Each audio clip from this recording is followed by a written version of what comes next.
Amin. Bapak, Ibu, ikhwan, akhwat, para pecinta kesucian jiwa, kita bersyukur bahwa pagi hari ini kita semua masih diberi kesempatan untuk terus istiqomah dalam rangka kita melanggengkan, dalam rangka kita menjaga, memberikan maintenance kepada diri kita, yaitu melalui amaliyah kita, zikir khotaman manakib, DKM, dan sholat-sholat sunnah lainnya. Zikir kita ada dua, jahar dan khofi. Pada kesempatan pagi hari ini saya akan tabaruk kitab Miftahus Sudur pengarsa Abah Anom yang berkenaan dengan zikir jahar. Abah Anom memberikan di dalam kitab Fadailus Syuhur, di dalam kitab Miftahus Sudur, syarat orang berzikir jahar adalah yang pertama ayyakuna dzakir ala wudu intamin. Artinya orang-orang yang berzikir jahar itu mesti dalam keadaan berwudu, suci. Kalau zikir khofi, kapanpun, dimanapun, bersuci atau tidak secara wudu, di toilet atau di luar toilet, itu boleh. Zikir jahar di sini adalah zikir la ilaha illallah, zikir yang ditanamkan kepada kita semua oleh Syekh Mursyid. Nah, syarat pertama adalah mesti punya wudu yang sempurna. Kita tahu wudu itu sendiri adalah ibadah tersendiri sebenarnya, riyadoh tersendiri sebenarnya oleh Syekh Mursyid kepada kita semua. Wudu itu artinya bersih, suci. Secara syariat membersihkan tubuh kita. Bagian-bagian tubuh kita kita basuh, kita usap. Itu adalah rangkaian-rangkaian rukun wudu secara syariat. Jadi kalau kita kaji wudu itu sendiri, Masya Allah. Maka pengarsa Abah, guru kita semua, menganjurkan kita semua dalam keadaan wudu. Istilahnya, masuk toilet, sayang banget. Keluar tidak punya wudu. Ada air padahal gitu ya. Nah itu yang sering kita dengar dari guru kita. Dan tentu berbeda orang yang punya wudu dan tidak punya wudu dalam hal apapun. Orang naik sepeda punya wudu dengan orang yang naik sepeda tidak punya wudu berbeda. Orang naik motor punya wudu dengan orang yang naik motor tidak punya wudu itu berbeda. Orang yang nyetir mobil, penumpang mobil, dia punya wudu atau tidak itu pasti berbeda. Dan itu saya merasakan sendiri. Bagi Bapak Ibu yang bisnis, yang dagang, bertani, punya wudu dan tidak berbeda. Ingin panen atau menanam padinya, punya wudu dengan tidak itu pasti berbeda. Mengajar, pengalaman saya punya wudu dan tidak itu juga berbeda.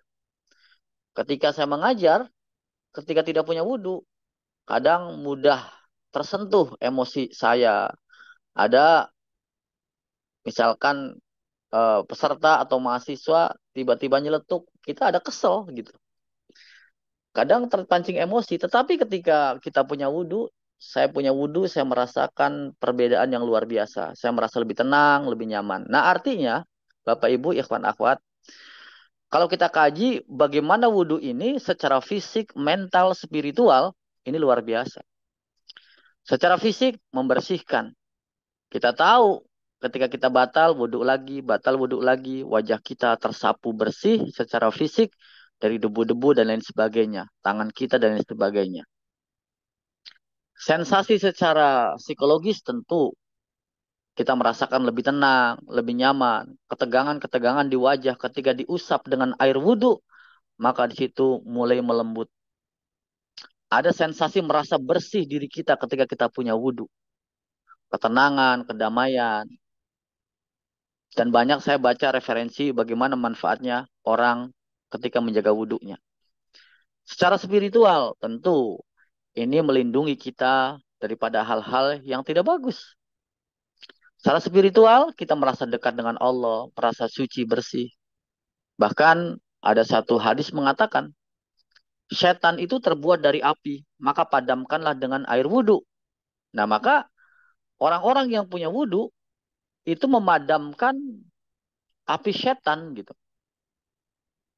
Jadi kalau seandainya nggak punya wudhu, setan itu menguasai kita.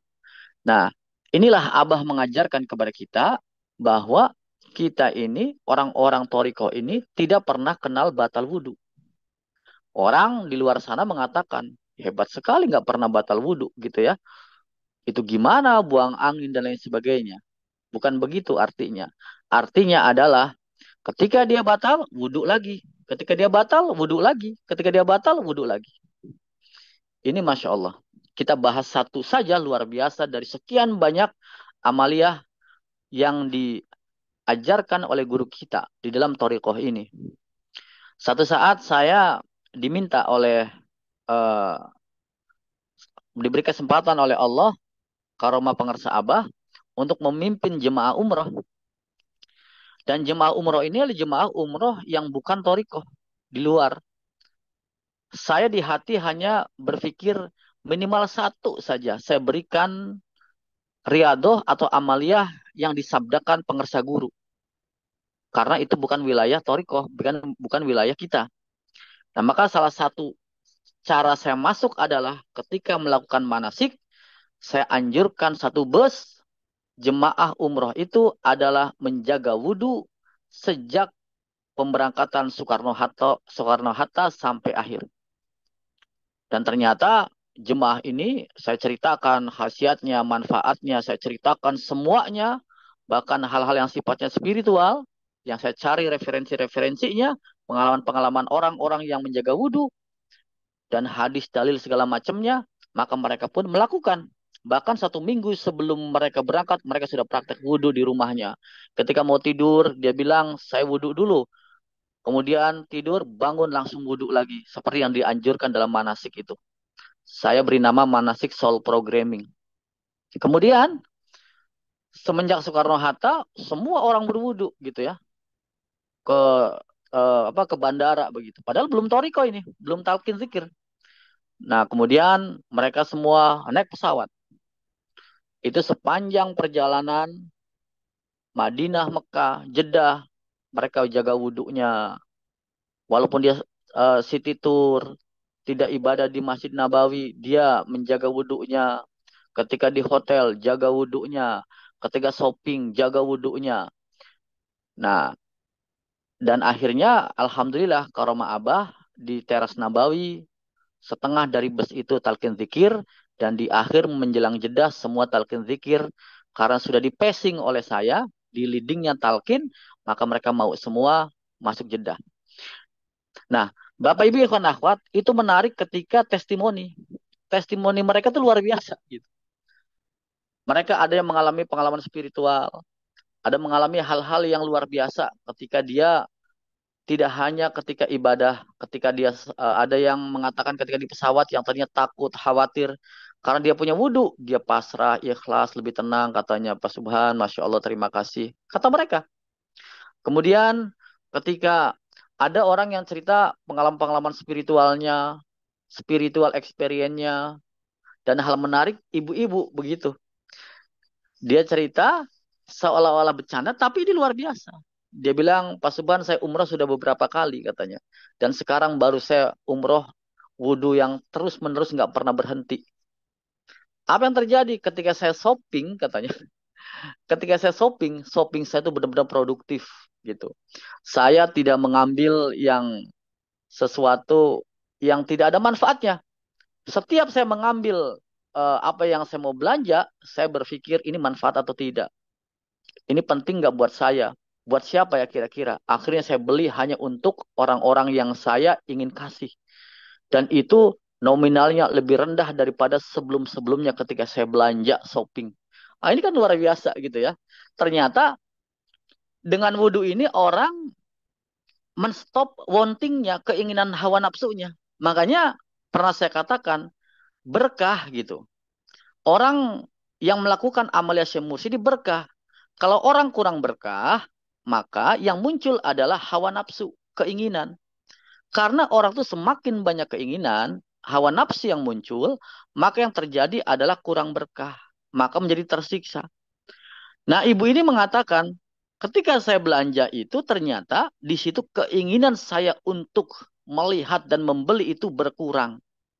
saya merasa ada keberkahan gitu. Setiap melihat barang yang tadinya saya senang dan lain sebagainya. Nah itulah Bapak Ibu, ikhwan akhwat, Masya Allah. Jadi apalagi kita yang sudah betul-betul kita sudah ditalkin zikir, diajarkan oleh pengersa Abah. Satu saja amalia ini luar biasa gitu. Nah artinya secara syariat, wudhu ini adalah untuk bagaimana kita punya uh, wudhu ini untuk kita ingin sholat gitu sebenarnya perintahnya itu. Tetapi sholat kita kan setiap hari, setiap saat, setiap detik gitu. Ingat kepada Allah. Maka wudhu kita ini tidak hanya sebelum sholat, kapanpun, dimanapun, dalam keberadaan apapun. Nah, maka kemarin kita pun sama, ziarah Wali Songo, ziarah ke Bali dan Lombok. Kita semua jemaah suruh wudhu, ambil wudhu. Kalaupun tidak, kita tayamum.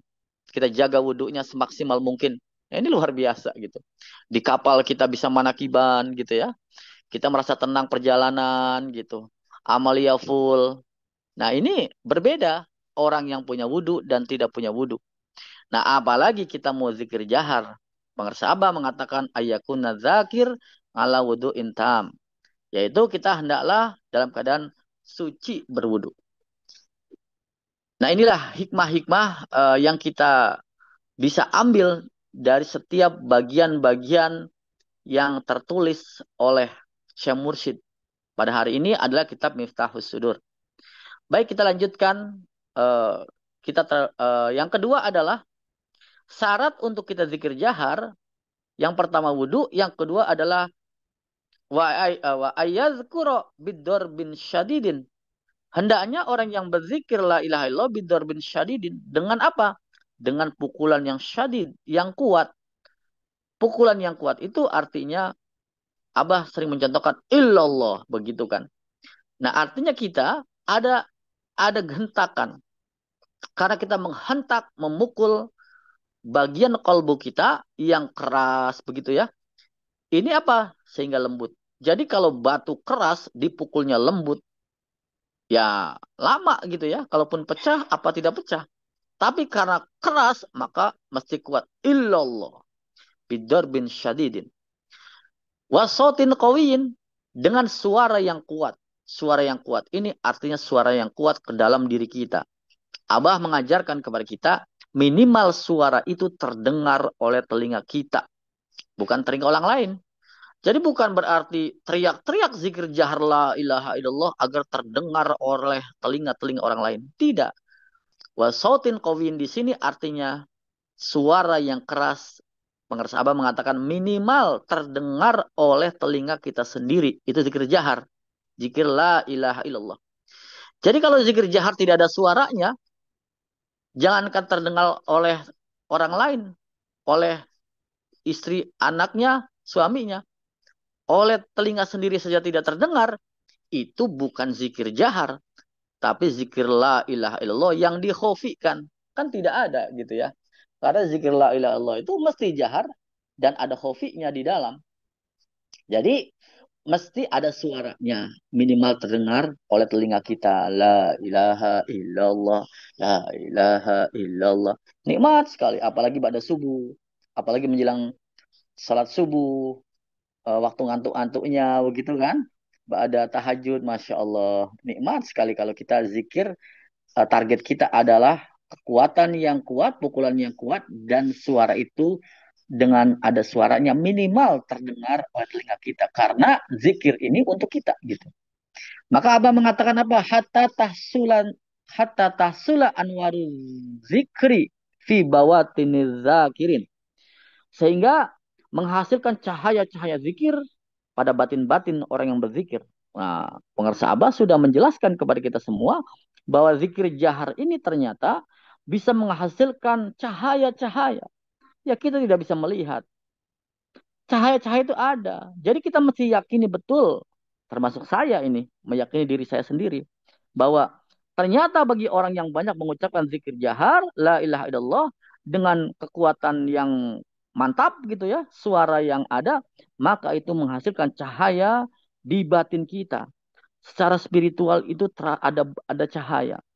Mungkin secara fisik kita tidak bisa menampak, tapi secara batin ada cahaya. Saya sering iseng-iseng gitu ya. ketika di perguruan dunia kebatinan Cirebon itu saya tanya orang-orang yang ahli dan ketika ada orang yang talqin zikir gitu kan, bagaimana coba bisa melihatkah auranya dan lain sebagainya. Masya Allah, itu luar biasa mereka mengatakan. Kok ini orang kenapa cahayanya bagus ya, auranya sekian langkah dan lain-lain. Padahal tidak ada buka aura dan lain-lain. Karena mereka murid Abah ini rajin riadohnya, rajin zikir jaharnya dalam 24 jam. Itu menghasilkan cahaya. Bagi orang-orang tertentu bisa jadi dia bisa melihat cahaya itu di dalam diri orang-orang yang banyak berzikir kepada Allah la ilaha illallah. Nah, Syekh Mursyid kita nampak betul tidak hanya cahaya itu muncul di batin beliau. Ketika kita melihat Syekh Mursyid, Abah Anom, Abah Awas, cahaya itu memancar dari wajahnya, tidak hanya dari batinnya. Kalau batinnya, kolbunya mungkin kita tidak bisa melihat. Tapi dari auranya, harismanya, pancaran wajahnya, itu membuat kita terpesona. Itu cahaya yang keluar dari dinya saking hebatnya, maka keluar sampai ke fisiknya. Masya Allah, ini luar biasa. Nah, demikianlah Bapak Ibu, ikhwan akhwat. Maka apa yang terjadi? Watasiro kulubuhum ahya'an bihadil anwar.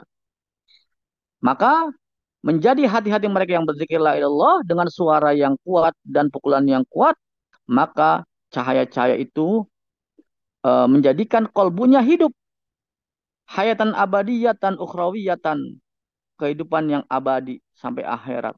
Maka banyak kejadian murid-murid Abah ketika dia ahli zikir, fisiknya sudah meninggal, tetapi kenapa kolbunya masih berdetak. Dokter mengatakan ini masih hidup. Ini masih hidup karena ada apa? Ada energi, ada gerakan. Kata Abah, sudah tidak ada. Sampai orang itu dikuburkan, kolbunya, jantungnya masih berdetak. Nah, artinya apa? Kekuatan hidup di dalam kolbu sanubarinya menjadikan kekuatan kolbu atau jantung fisiknya pun ikut terbawa. Nah, ini luar biasa. Banyak cerita-cerita seperti ini yang kita dengar di lingkungan kita di Toriko Kodnya Syabani Marsulaya pada masa Aba Anom dan masa Aba Aus. Wallahu a'lam bishawab. Terima kasih, mohon maaf berkah karomah Abah untuk kita semua. Senantiasa kita dijaga, diberi kemampuan, sehat lahir batin untuk bagaimana kita terus mengamalkan, mengamankan, melestarikan Toriko Kodnya Syabani Marsulaya, zikir jahar dan zikir khafi. Amin ya Allah ya Rabbal Alamin. Karomah barokah bawas untuk kita semua. Amin al-Fatihah. A'udzu billahi minasyaitonir rajim. Bismillahirrahmanirrahim. Alhamdulillahirabbil alamin. Arrahmanirrahim maliki yaumiddin. Iyyaka na'budu wa iyyaka nasta'in. Ihdinas siratal mustaqim, siratal ladzina an'amta 'alaihim ghairil maghdubi 'alaihim waladdallin. Amin. Terima kasih. Wassalamualaikum warahmatullahi wabarakatuh.